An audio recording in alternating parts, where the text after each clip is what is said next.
So we have our first question, which I think is a basic question that every brand has who is attending here, is how to get distributors' attention. Great. So I think how to get distributors' attention. For sure, the most guaranteed way, there are many ways, but the simplest way is to get pre-sales, right? It is to give them the business. It is to show them that you understand the business.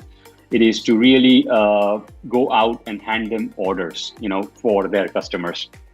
So an ideal approach, what I would suggest is really go in the market, build some traction out there. So I think what you need to do is we need to have some customers on board, right? So the best advice is to really go out, and here's what you do, when you go out and build your pre-sale customers. You just have to aim for like 10 odd, retail accounts, 10 odd restaurant accounts. And that is enough proof that you've done the homework. That is enough order book. What you tell the retailer is, hey, I'm talking with a couple of distributors on board, just so you know, but I wanted to visit the market first, and I really wanted to, come and see you and make sure that when we're launching, we have some initial traction. So here's a launch deal that we are giving you. So you start create an excitement at the retail level, and then get the pre-commitments, and then take that to the distributors that, okay, I've got them on board, give me your first pallet, and here's what we're going to do. We're going to blow that pallet off. I'm going to come again in the market work and make sure that that pallet is going to be depleted within like 10 days of my market work. So that is how you get their attention. What they really want is minimize their risk. So as long as you can show them that, their investment, which is in your pallet or a couple of pallets that they're getting started with, is almost risk-free, the chances are really, really high that you will close them. So I'll recap it. Make sure that what you are asking them, is depleted from their warehouse in about, 7 to 10 days.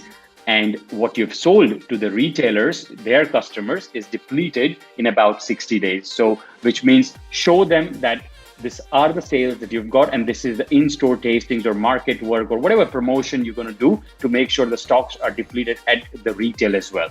And these two things, will make sure that they're not really, risking a business venture with you.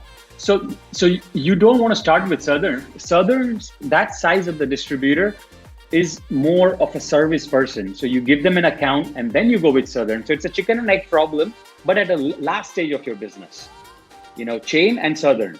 Without chains, Southerns won't come. Without Southern, chains don't come. So that's the last phase. But when you start initially, it's just going to be exactly like this, like a pallet, and then you forget. So you rather work with a small and medium size distributor.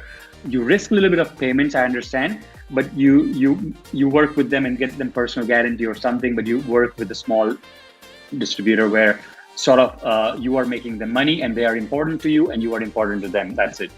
So I'll send you this entire video, but in that particular video, he clearly says that the best way to get my attention is to give me pre-orders. Now, here's a classic thing. You can either work with a small distributor who has just about 20, 30 brands, but you're risking your payments, you're risking, a lot of things there. An ideal customer is like this Maverick company who has, been in the business for almost 15 years or 10 years, which I would say is a good start, who has, about 600 to 700 accounts. So those are the kind of distributors you want to work with. Now, they already have so much portfolio, right? So for them, giving them a good kickstart by handing them some orders and commitment and showing proof in your brand is the best way.